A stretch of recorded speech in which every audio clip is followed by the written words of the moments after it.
উত্তর থেকে নেওয়া উত্তর শাহপুর মিয়াবাড়ির জামে মসজিদ। প্রাচীন স্থাপত্যশৈলীর এই মসজিদটি এখনও কালের সাক্ষী হয়ে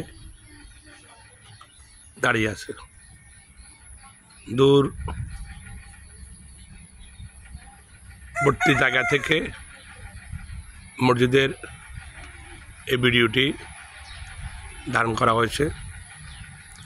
নিশ্চয় আপনার কাছে ভালো লাগবে। কেমন লাগছে আপনারা কমেন্ট বক্সে অবশ্যই জানাবেন। সকলকে ধন্যবাদ।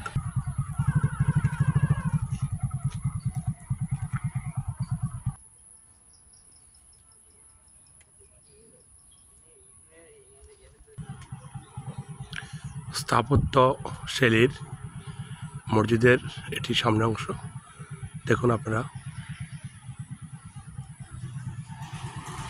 প্রিয় দর্শক সকলকে ধন্যবাদ।